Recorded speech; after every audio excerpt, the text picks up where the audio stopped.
Well, good morning, everyone. My name is John Jenkins, and I'm so grateful that God sent Jesus to pay for my sin. I am so thankful that Jesus died for me, because if he had not done that, I'd be all dressed up, nowhere to go. That's right. Now, I greet you from the throes of the pandemic of 2020. I'm going to sort of speak to you as I did to my church on Sunday because we are in the throes of this pandemic. So many things have changed. Take all that and say is, as we go through this pandemic, we have to say, well, now, what is it saying to me? What is it doing to me? And I emphasized with my church on Sunday the power of words. So many words are being spoken in support of somebody, against somebody, nice words, mean words, beautiful words, vile words, but words have power. Words have power. What you say. Let me just read you a couple of verses and I think you'll see what I mean. In Matthew chapter 12, the Lord Jesus is out in public and he's speaking to a certain group of people deliberately. He's speaking to the leadership. He's speaking to the religious leadership. Now that's redundant because leadership in the Middle East is all about religion. So if you're speaking to leaders, you're speaking to religious leaders. Listen to what it says. Jesus said to the religious leaders. Now keep in mind, these are the guys that we're supposed to turn to. These are the guys that we go to and say, what do you think about this? And they'll give you advice. You say, oh, sure, of course, because this is what he said to the leadership of his day. I'm reading in Matthew 12:34. You brood of snakes. Hello, my name is Jesus. You brood of snakes. That's a heck of an introduction. Brood means family. You family of snakes. He's talking to these leaders. He says, how could evil men like you speak? How could you, it's a rhetorical question. How could you possibly speak what is good and right? For whatever is in your heart, now catch this, whatever is in your heart determines what you say. So when you see somebody saying something really kind, that's because they're a kind person. When you see somebody speaking something that's a little bit, it kind of makes me a little bit nervous, well, their words are a mirror of what is in their heart. Our words, our hearts can be beautiful, or our hearts can be a slum, and the pandemic is bringing that out. And sometimes it's not a good thing, but I want to know. So I have to check my words. James chapter 1, verse 26. James, the brother of the Lord Jesus, says this: if you claim to be religious, and I think most people today would say something about, yeah, I'm a spiritual person. Okay. Don't know what that means. That's your definition. But if you claim to be a religious person, if you claim to be religious, but you don't control your tongue, he doesn't say, but you don't fast on Sunday. He doesn't say, but you don't give money to the church. He could have said those things. A lot of times we say that. If you're really a Christian, you'd do, but here's what Jesus says. No, here's what James says. If you claim to be religious, but you don't control your tongue, you are fooling yourself. And your religion that you're so proud of is worthless. That's huge. James chapter 3. That cuts to the bone, ladies. Cuts to the bone. To the bone. Anyway, continue. James Sorry. chapter 3, verse 2 is one of my favorites. James says, we all stumble in many ways. We're all sinners. He said, I got that. I'm not going to say be perfect like me. He's not saying that. He says, we all stumble in many ways, but he who is without fault in what he says is the perfect man, able to keep his entire body in check. New International says we all make many mistakes. For if we could control our tongues, we would be perfect and could take control of ourselves. We call that self-control. So what's the first indicator that maybe we're not as balanced as we think? It comes out of our mouth. Proverbs 28:21. The tongue can bring life or death. Now, ladies, that's powerful. The tongue can bring life or death. Those who love to talk, Solomon says, those who love to talk will reap the consequences. And I examine that verse, will reap the consequences of what? Those that love to talk will reap the consequences of the fact that they love to talk. Proverbs 17:27. A truly wise person uses few words. And words are all around us. Turn on the radio, turn on the TV, whatever, people yak, yak, yak, yak, yak. And we have certain favorite people that we want to hear talk. But a truly wise person uses few words. Few words. A person with understanding is even tempered. Even fools are thought wise when they keep silent. With their mouths shut, they seem intelligent. So you see the power of words. All right, very quickly, based on all of that, I want to give you 3 lies today about words. And you're going to say, what'd you say? Lies. The first lie about words, about talking, is we have a right to free speech. No, you don't. Oh, I know the First Amendment of the Constitution because it guarantees freedom of speech, freedom of religion, freedom of the press, freedom of assembly. We all know that. We appreciate that. You can't go to Russia and have that. So we get that. But the right to free speech, that, in other words, no matter what I say, I have the right to say it. There are limits. Oliver Wendell Holmes was Chief Justice of the Supreme Court in 1930, and here's what he said. He said, now wait a minute on this. He said, I'm Chief Justice. Anybody who needs to come to somebody comes to me. I am the current judge here in America. He said, the most stringent protection of free speech. In other words, if you said, John, you know, I don't really care about the other ones, but I've got free speech. It's important to me. I want to be able to speak my mind. Oliver Wendell Holmes said in 1930, even the most stringent protection of free speech would not protect a man falsely shouting fire in a theater and causing a panic. In other words, he says, if I were the judge and you were in the theater and you yelled fire and people panicked and people were hurt and injured, he said, I'd put you in jail. I don't care how free your speech is. It's wrong. So you can't endanger people. You can't just do anything and act like it's okay and that your words are free. Free words mean, you know, there's no consequences. There's no payment. I can say whatever I want to. It's America, free speech. No, it's not. It's not free. Somewhere, somebody is paying for it. Words have power. Psalm 39, verse 1, David says, I said to myself, now he's the king. He's a pretty established and confident man. He says, I said to myself, I will watch what I do, and in addition, not sin in what I say. I will hold my tongue when the ungodly are around me. That's hard. Who are the ungodly? Well, pretty much anybody that doesn't agree with me. I mean, that's our assessment. Well, you don't agree with me, well, you must be ungodly. It's not easy. If it were easy, we wouldn't have Psalm 141, verse 33 that says, take control of what I say, O Lord. In other words, I need a supernatural power. I mean, you don't know my mouth. Take control of what I say, O Lord, and guard my lips. So the first lie is we have free speech. No, we don't. Nothing is free. Words aren't free. Somebody's paying for those words. Save them. Don't use them. I mean, if you've ever gone to somebody and say, may I be brutally honest? Who in their right mind would want to be brutalized by honesty? Come on, spare us. Yeah. Can I be frank? Well, what have you been?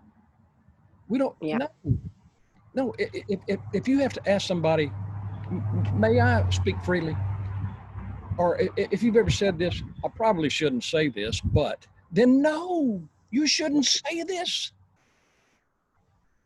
There's no such thing as free speech. Secondly, there's a second lie about words, and that lie is something we've already alluded to, but it's basically you can say anything, really. I mean, you can say anything, as long as you're kidding. I mean, you know, I'm just being facetious. Oh, I'm just messing with you.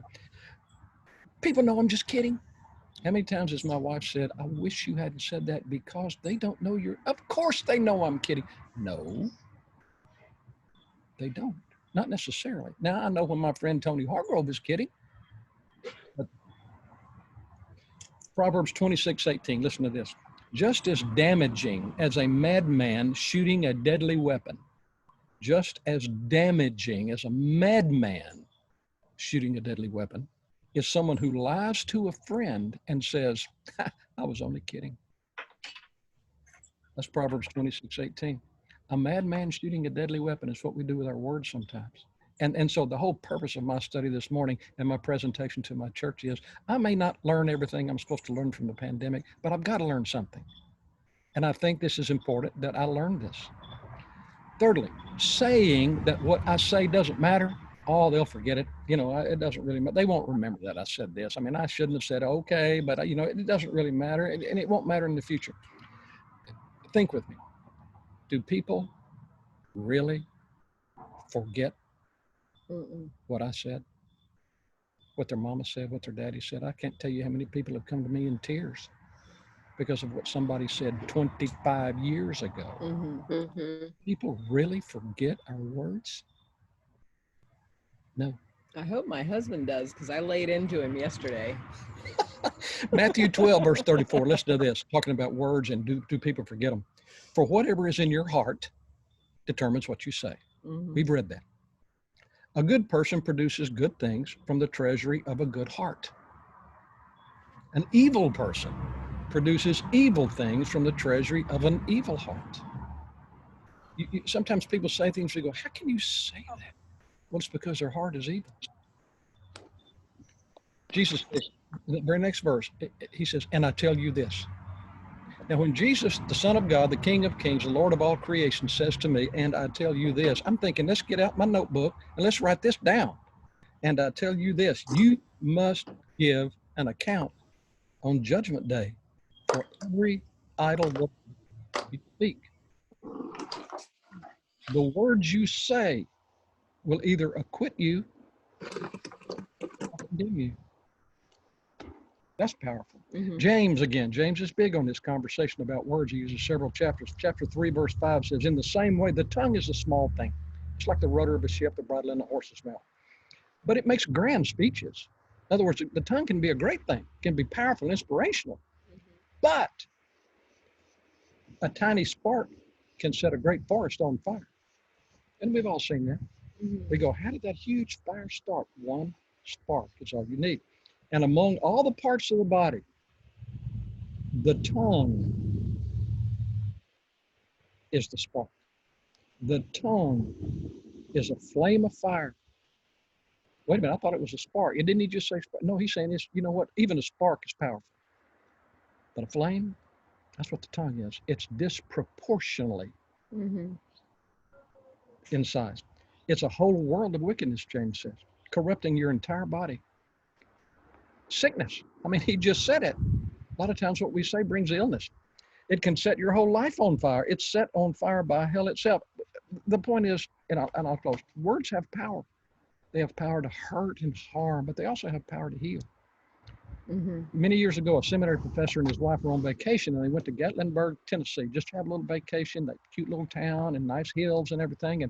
And so they got up the first morning to go to breakfast, and they went to this little local coffee shop, and they were enjoying their breakfast very much. Nobody knew them. Nobody was asking them questions and so forth. And all of a sudden, they began to notice that over to the side door, a man had come in, dressed kind of nice, distinguished-looking older man. And he's kind of going from table to table. They're going, oh, gosh, this is one of those local yokel places. He's probably going to come over here and waste our time. I hope he doesn't. So they said to each other, no, let's just eat. And he doesn't know us. But sure enough, he comes over. Hi, folks. Where y'all from? Oklahoma. Oklahoma. Well, welcome to Tennessee. We're so glad to have y'all in the state. What do you do over there in Oklahoma? And the man said, well, I'm a seminary professor. A seminary professor? You teach the preachers how to preach. Hey, let me tell you a story. And of course, the seminary professor and his wife go, oh, great. Another story. That's what people say when I sit down at From the table. Another old man. So he pulls up a chair and says, years ago, he said, I want to show you something. Look out that window. See that hill over there? He said, years and years ago, there was a little house just at the very bottom of that hill. And he said, a little boy was born into the home of an unwed mother. Life was tough for them. You know, it's tough. As in the hills, you know, and they're country people and child out of wedlock. He said, so that boy grew up in that environment, and it got to the point where even at lunch or at recess at school, he'd have to hide. Because people kept asking him the same question. They'd see him for the very first time and say, hey, boy, who's your daddy? You know, just like saying, hello, who's your daddy? Which in a little town I grew up in, if I told people who my daddy was, most of them knew him. Oh, yeah. So that painted them a picture. Who's your daddy? And he said, this little boy, he'd just look at his shoes and not know what to say. And he'd just go on and they'd get over it and so forth and so on. And something happened, though. A new preacher came to town. That little boy says, when I was about 10 years old, we got a new preacher. He said, usually my mom and I, we'd come in late and leave early. just, just because we're who we are. And he said, new preacher comes to town. And he said, so as soon as he starts doing the benediction, I start heading to the door. He said, but you know what? He's a new preacher. He didn't know you're supposed to drag it out. And he just did the benediction, said amen. He was done. So by the time I get up and start moving towards the back door, the little boy said, he met me at the door. He beat me to the door. Oh, gosh, here it comes. And sure enough, one of the first things the preacher said was, hey, little boy, who's your daddy? And the little boy looked down at his feet. And the preacher, he said, the preacher must have had inspiration because he put his hand on the little boy's shoulder. He said, I know who your daddy is. I know your family. I can see the family resistance. You're a child of God. Well, I tell you what, young man, you go out today and you take your inheritance and you live it, okay? I'll see you next Sunday. In turn, starts visiting with other people. That little boy said, for the first time in a long time, I had a smile on my face. I had energy in my heart. He said, man, I thought, yeah, I'm somebody. Isn't that a great story? And the seminary professor's wife smiled and said, it really, really is. It's a great story. So the old man stood up and he started to walk off, and he turned around and said, if that new preacher hadn't come to town and said what he said, I may not have ever amounted to anything. But y'all have a good day, okay? Glad to have you. And off he goes. Well, the seminary professor, his wife, was stunned. And so the little server, the young woman who was helping him, he called her over and said, man, do you know that man? I mean, who's this man that's kind of wandering around San Luis? She goes, oh, that's Ben Hooper. Yeah, sure. Well, who's Ben Hooper? Well, he used to be governor of Tennessee. Words have power. Words that governor never forgot and probably got him elected. Anyway, words have power. That's it. I'm done. Have a nice day. Bye. Thank you, Dad. Thank you. That was great. Thank you, John. Yeah, he has an appointment. Hold on. I'm going to open up this umbrella and I'm going to come right back because it's hot. Hold on. Talk amongst It is yourselves. hot. It has been really hot.